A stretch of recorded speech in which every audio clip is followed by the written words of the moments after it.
Welcome back. This is Gender Discourse, and today we are asking as to why do women suffer domestic abuse silently?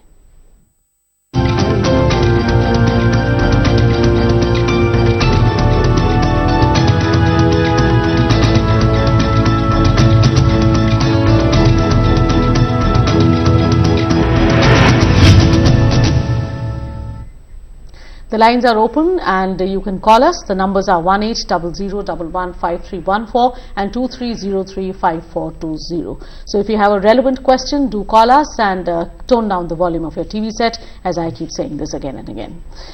All right, Rashmi, I would want to come here. Now you, for whatever reasons that you gave us, took 10 years to take that decision. But today, if you have to give some advice to a girl, to a woman who is suffering, what would you say? When should be that threshold? Should there be a threshold at all, or is one time more than enough? You know, when you look at relationships, yes, you do adjust, you do give in, but I teach my 23-year-old daughter that when anything happens that takes away your respect or your dignity, that's the time to move on, because it should not be allowed. It just should not. Right. What would you say here, Aishwarya? As a lawyer, what would you No, women do tend to forgive and forget, but you know, once abusive person will never change. So if there is abuse and if your respect has been violated, you must move on, because it is not going to work. Ultimately, there is also one more aspect that the Domestic Violence Act also talks about, that overall circumstances have to be looked into.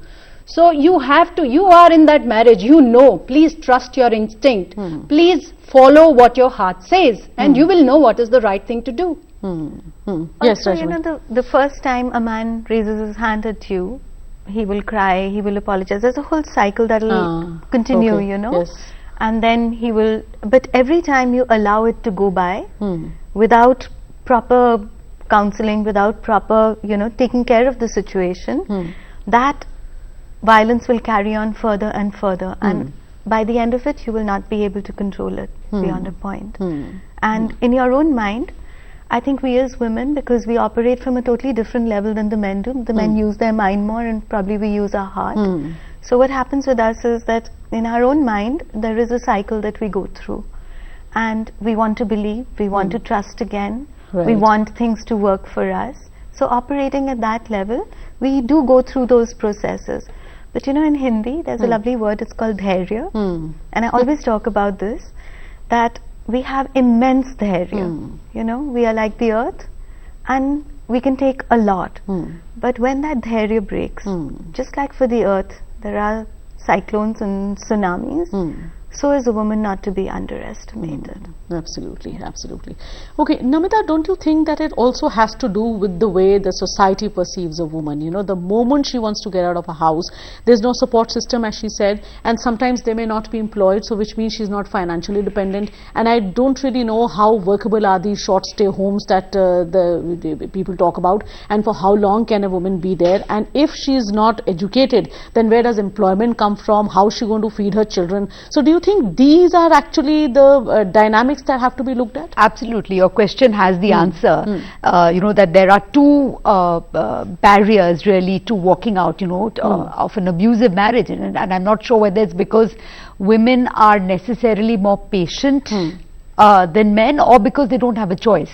So one is the lack of emotional and psychological support, often from her own family, from her own closest circle of friends, from her own peers. There will just be this kind of absolute no show, you know, just no show of support at all. And the other is infrastructural. Where will she go? You know, the whole point is, where will she go? The marital home is the parental home is not always even her first choice, because you know, she wants to be on her own, she wants to be independent, she wants to have her own agency. As you said, short stay homes we don't really have a lot. So you know, recently you had the case, this awful case of the two Nepalese women, though that was rape and not domestic violence, where they were sent back to Nepal. I I'm talking about the Saudi diplomat case, and I read in the papers that the families had rejected one of them at least, and she was back because the family had rejected her because they said, you know, you brought shame and stigma. So similarly, I think domestic violence victims also experience this, and that they stick on because there's just nowhere to go. And it takes enormous strength, as you said, if she's not educated, if she doesn't have financial backing. You know, not every woman is savvy about the law. Not every woman can say, I will file for 98A. Absolutely. You know, and I will make you know, most women it's just too overwhelming to deal with it. Coming to you, but we have a viewer. This is Imran from Delhi. So Imran, welcome to the show. Yeah, thank you, ma'am. Yeah, please go ahead. Yeah, actually, I want to ask the question that the feminism in the world, they speak about the abuse by the men over the women. So I think what I have experienced is that women also execute a level of emotional and insidious level of abuse on women itself. So I think the discussion on that is very limited. Okay, you mean to say that women themselves are pretty controlling in certain manners. Is that what you're saying? Because in household, like the women, they are oppressed by the woman itself most of the time. Okay, that's what you believe. That is mother-in-law. Exactly, I get it. Have violence. Thank you for calling us. You want to comment? Yeah, and I think it's a very relevant point because most of the time it's the mother-in-law who is instigating the husband to, you know, take up violence. So in many families, from our actually clinical practice, we find many times it happens because the boy is reinforced to do like take up acts of violence because his mother is pushing and always complaining about the wife, and where the man does not have any stand, so he tries to take out his frustration on the women. On the woman by hitting out. Yeah, and number of things we see how because of power in the family dynamics, that a daughter-in-law is abused by this. That is very true that he's saying. Also many times even disability or physical characteristics, and there are other factors also which are cause of abuse in women. I would like to add one or two things more which the discussion is going on. And you were asking the question about when a person should take a stand. See, again from the clinical experience we have seen that sometimes during the initial marital period, men are undergoing certain stressful time when they are not actually financially sound, or when because of their placements and other things, their ambitions and their levels not being reached.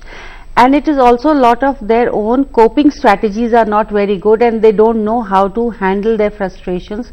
So it comes up on the women because they think she is the one I love, and if I won't express my anger on her, then on whom I will do that. So they take the person for granted. In such cases, I mean, using a woman more like a punching bag than a partner. Yeah, but in these cases, with time, things can be changed. It depends upon women also how to change these men, because the coping strategies and all these things are very important. Also, alcoholism and personality disorders and various other mental illnesses are also there, and one of them in personality disorders is ego, and which is the most important thing, where the change will not happen, where because of personality disorder the man will not learn, he will not realize that he is making a mistake, and there are certain people who take pride in that behavior and masculinity as defined by her. Those people will never change. So one should distinguish between these, and if you realize that the person, there are times when he is good and he can be changed, then probably one should have some barrier to change. I would just like to point out, you know, you've talked about the mother-in-law issue, and I completely agree with that, but what we have to realize is the deeper roots of that problem. Right. Essentially, it is a patriarchal problem, which has been internalized to such an extent that women, to gain power, oppress other women. And what we don't realize is that domestic violence comes over generations. I've written a book called Haunted, which is on women violence and the issue of children, what happens to the children. So boys tend to take on the masculinity issues as the father did, right? And what happens with the wives at that point in time is that when they become mothers-in-law, when they've been beaten up, their need to control and their need to repress becomes that much stronger. So essentially, it is not a mother-in-law problem. It is the larger umbrella of patriarchy which is actually repressing over generations and generations. We do not even realize how domestic violence is damaging our society today. We talk about, I think, that of rape and other kinds of violence as the outcomes of domestic violence. Domestic violence is a very root issue. It is a core issue of every kind of insecurity and violence that actually exists in our society today. We're not giving it due importance. Right. Now, what Aishwarya, he's saying is also because of social conditioning also. That we talked about. Aishwarya, do you think that there may be many women out there who simply may not know how to make that first move, whom to go and complain, because the police station probably they do not want to go because there are so many taboos attached and what have you. Now, because of these reasons also, she just does not know what to do, where to go and where to find reprieve. I think that focus is very, very important, and I think everybody should know, and we should make sure that people get to know more and more people get to know about this. There is free legal aid available in all courts. Domestic Violence Act is not a criminal remedy to start with. So it makes sure that you have your civil places, your support system, your security is in order. You are entitled to the same life, same lifestyle, same standard of living that you are used to in the matrimony. So that all those luxuries or facilities that are available to you in the matrimonial home, you are entitled to the same, and the onus lies on the person who is providing it to you. So all these are civil remedies. By just filing an application, you can get a remedy. I must tell you that my class is probably to blame for a lot of